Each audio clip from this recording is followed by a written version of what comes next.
Guys, I've been wanting to make a video on Donald Trump's cabinet picks, and I've been wanting to make a video on his second term, which, by the way, will be coming out maybe tomorrow night or Friday one. Probably tomorrow because Thursday's a better day for politics. But then I came across this video this morning from Perry Stone. Now, guys, real quick, I don't want to preach or bring my religion or my way of life into this thing because I keep telling everybody all the time I'm not the best Christian in the world. But the thing is this right here. In that video, which will be linked in the description box, Perry Stone was going through the prophetic numbers, of course, the Hebrewic numbers, and he admitted he made a mistake about the number 47. Instead, he went back, re-looked at it, and found out the number 47 actually meant gift from God. Well, ladies and gentlemen, this right here is a gift from God. There's a chance to course correct it, but it would take the new Trump administration going after it really hard. How would they correct it? Well, first of all, you got to fire, you got to fire the chairman of the Joint Chiefs, and you got to fire this. I mean, obviously, you're going to bring in a new Secretary of Defense, but any general that was involved, general, admiral, whatever that was involved in any of the DEI woke shit, has got to go. And you know that it is a gift from God because this water buffalo here is absolutely triggered, but also to go on top of that, it's triggered the right people. So you know that Trump made the right move with Pete Hegseth as defense secretary. Former and future president is moving quickly to fill the clown car and round out his cabinet before he changes his mind and fires them all. Moments ago, Trump announced that he has selected Fox Weekend morning show host, you can't make this up, Pete Hegseth, to serve as Secretary of Defense. Must have been hacked. And then I saw this.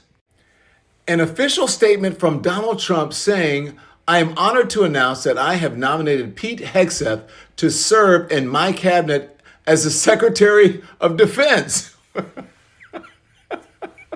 What? At first, some of these folks, these nominations, I said, okay, or appointments, all right, they're a little extreme, but there were some normal people in there, kind of normal, like Marco Rubio or Mike Waltz, and a couple of, just regular old Republicans in there. But Pete Hegseth, the morning weekend host on Fox News? Come on. Joy Reid will come back up in a video tomorrow because we got to talk about the black identitarianisms at what they're going to do come next election. But make sure you guys stick around for the full bit because we got to talk about Pete Hegseth and we got to talk about why it is that these liberal loons that, of course, I'm showing you guys tweets from are absolutely insane and they don't know what the hell they're talking about. By the way, David Pakman, Kyle Kalinske have never held a rifle in their life. Whereas Pete Hegseth, I'm showing you guys just some of his awards here in the description, in the B-roll footage for you guys to see. Two-time Bronze Star winner, also multiple tours in Iraq, Afghanistan. Also to go on top of that, he's also Special Forces. And also to go on top of that as well, even though I know I'm saying on top of that, the guy has also been very, very much a staunch veteran supporter and also a staunch advocate of getting the woke DEI crap out of the military. There's also this bit from the Shawn Ryan podcast, which I will link in the description box for you guys. That way you guys can watch the whole episode. Pete knows what the hell he is doing. Also, not to mention the fact he's not an idiot. He's a graduate from Princeton. I mean, the guy's very, very well educated. And the guy has obviously spent some time in the suck. Look, I have been thinking that Donald Trump, if Donald Trump was to pick somebody to run the Department of Defense, it needed to be an actual reformer, somebody that could actually reform it, not just military ads, which of course we play some of the terrible ones on television and online that nobody wants to join. Only the Marine Corps does the right kind of ads out there. But of course, what you guys are seeing in the B-roll footage is the thing that Pete Hegseth wants to get rid of the most. I mean, let me remind you. Let's declare it a summer of pride. Happy Summer of Pride. Gender-affirming care is life-saving, medically necessary, age-appropriate, and a critical tool for healthcare providers. As a pediatrician, when it comes to making sure kids are healthy and happy, I know how important care that affirmed someone's true identity can be. So, let's talk for a moment about the trans health care that our community needs and transgender medicine and gender-affirming care. I mean, that term is important, although our opponents have weaponized it. So we really want to base our treatment and to affirm and to support and empower these youth, not to limit their participation in activities in sports and even Of course, I'm not really allowed to talk that much about that in these videos, or else YouTube will find a way to eradicate my channel. But still, though, I'm pretty sure you guys get the point. Pete Hegseth is not somebody who's going to be playing around. He is somebody who wants to get rid of this woke DEI nonsense. And also to go on top of that, given the military failures that we have had since Biden has been in office, yeah, I think it's time for a change. We need somebody who's going to come in and actually reform the military itself. Also go out of his way to reform the training doctrine. But, of course, some of the reasons why the mainstream media is going after him is because, guess what? He's a talk show guy. Well, not really a talk show host. He does have his own show with Fox Nation, but he also at the same time is a Fox and Friends personality on the weekends. So, of course, people are going to go after him. You even got this bit here from Elizabeth Warren going after Pete Hegseth, saying that she's got family in the military. Look.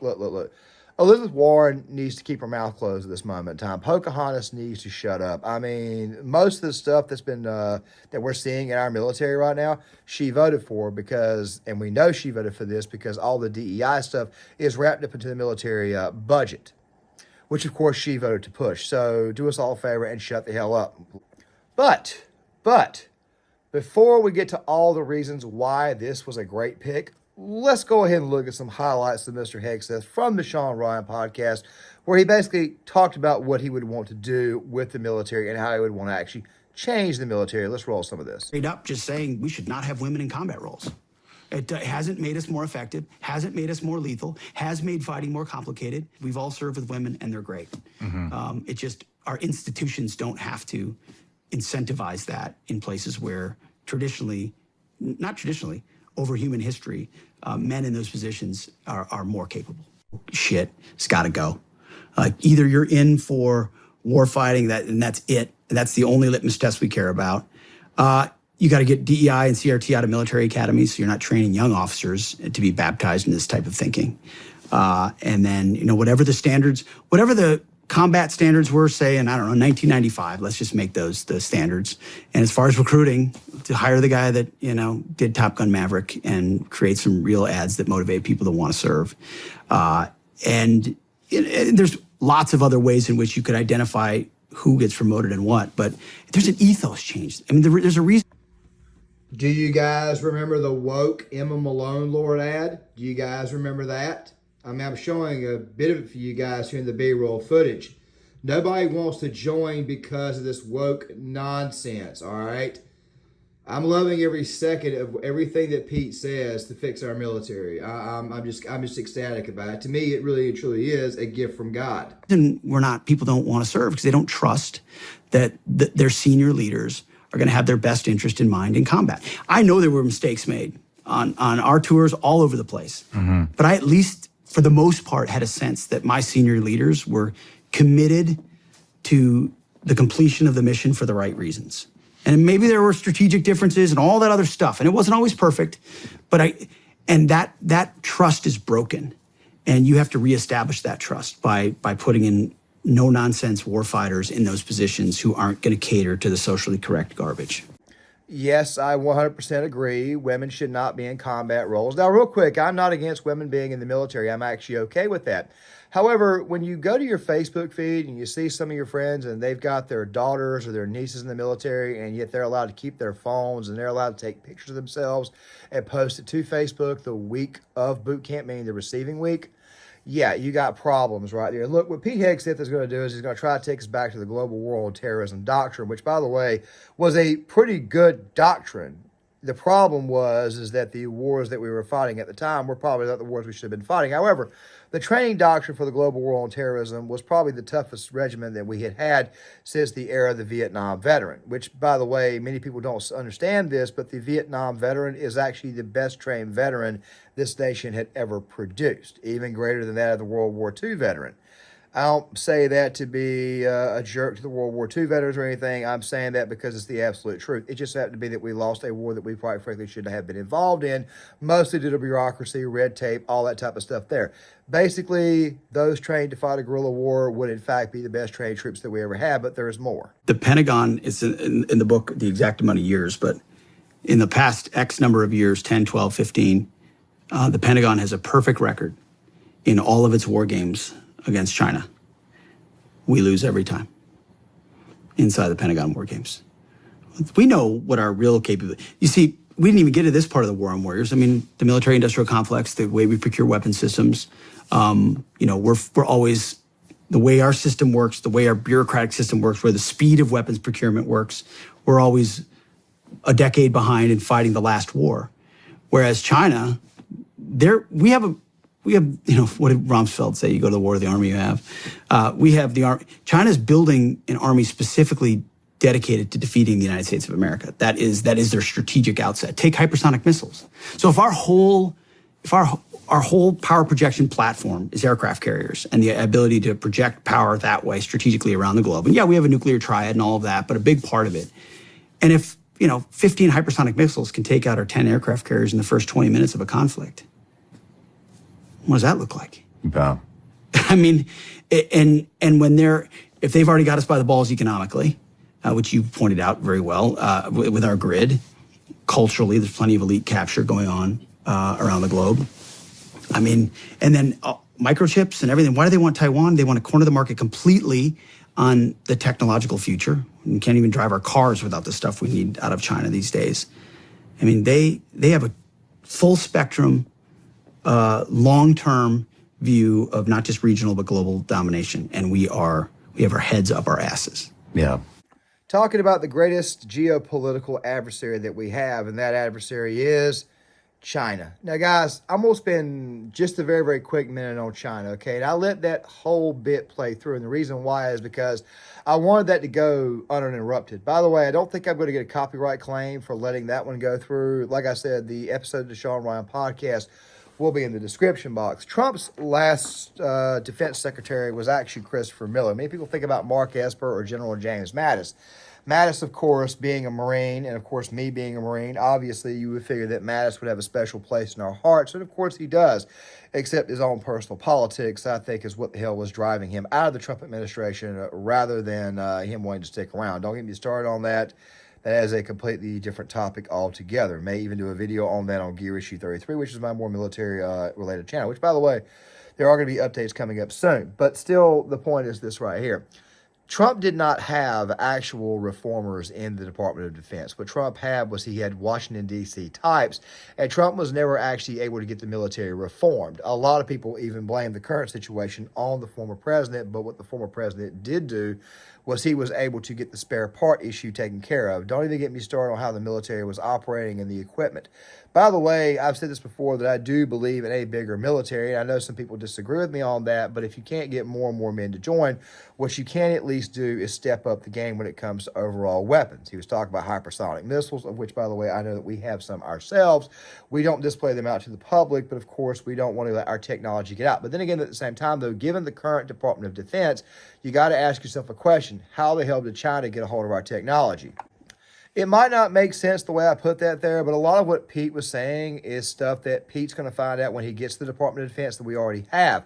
However, the point is this right here. Pete's bringing it up, and he's going to find out very, very quickly that there are traitors and snakes within the DOD itself, and of course also the military-industrial complex, which I am not against. I want to say this loud and clear. My issue with the military-industrial complex is its actual usage and those who are actually using the military-industrial complex. We'll get to that here in a second because we got to go to our boy Scott Jennings here in a minute. The point is this right here. Pete Hegseth is somebody who's an actual reformer. We need an actual reformer in chief to take on that position.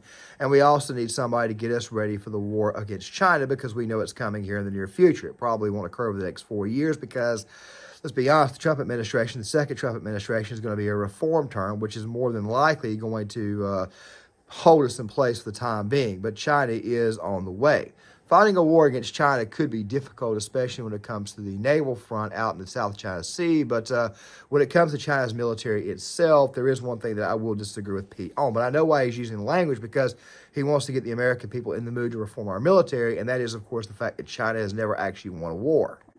Yes, history does matter when judging nations on future conflicts, but at least Pete Hegseth has an understanding of who our greatest threat is, or our greatest geopolitical threat is, and not to mention the fact the woke stuff, that type of stuff right there is not exactly something that's helpful to our current situation. But I did say we were going to get to Scott Jennings because Scott Jennings had to slap a couple of people around, so let's go ahead and get to it. Have confidence in the current leadership of the Pentagon and the way the defense situation has been operating for the last several years. I mean, from the Afghanistan pullout, which was an extreme debacle for which no one was held accountable. We've had spy balloons flying over the United States. We built a $300 million pier as a public relations stunt, which wound up killing an American service member.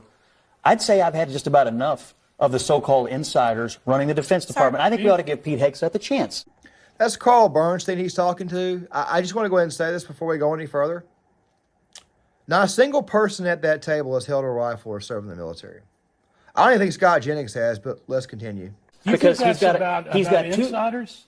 All the criticism of him is that he's not the expected Washington pick. And I'm just saying to you that the American people just voted against the expected Washington pick. So he's got 20 years in service, Afghanistan, Iraq, 2 Bronze Stars, Princeton, Harvard. Yeah, he's on TV, but so are the rest of us.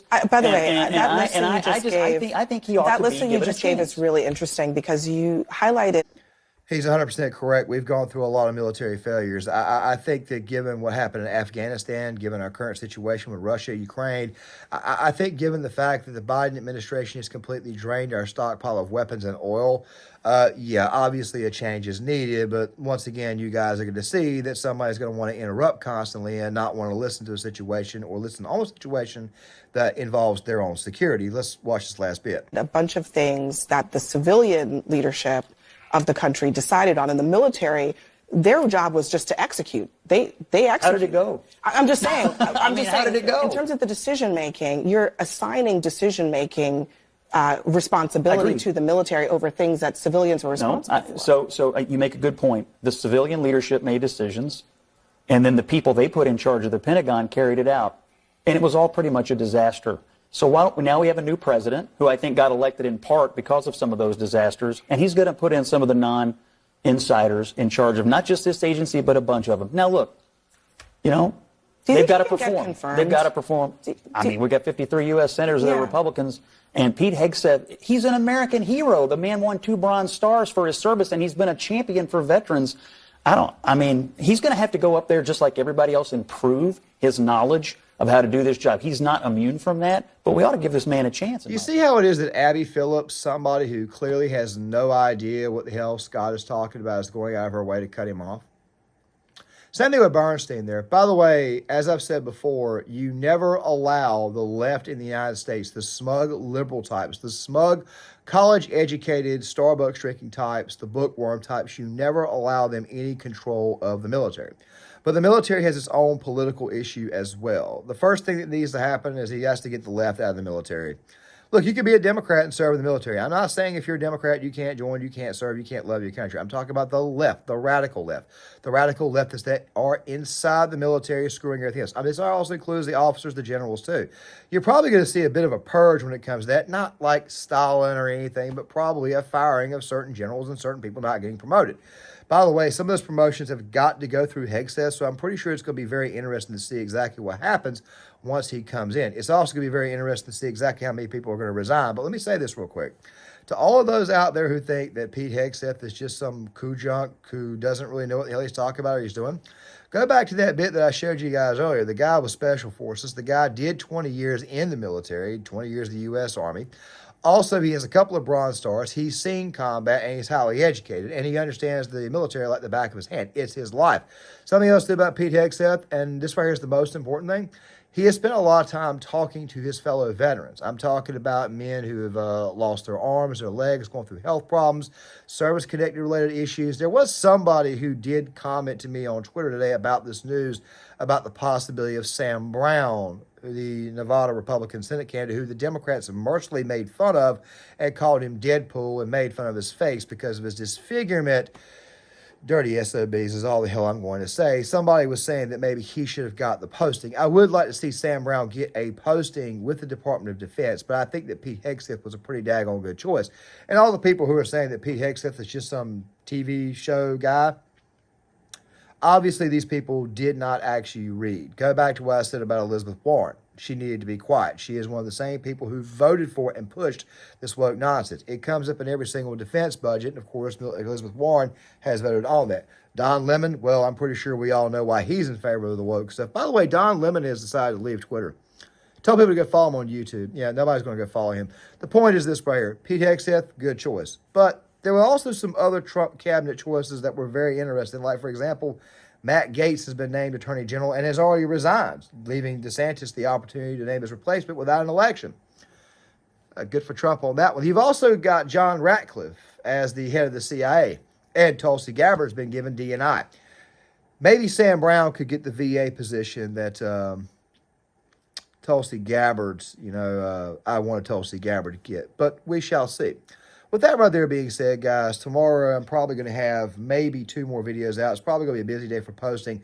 I'm going to try to get what to expect in Trump's second term out, either that one or the what happens to the identity politics crowd. And there's also this other little video that I have planned coming out, which I may go ahead and release tomorrow, about the doofuses in the sports world who are reacting to Trump's election win. So make sure you guys stick around for those. Make sure you guys please hit the like button, subscribe, share the video, sign off in the comments, and I'll see you guys later.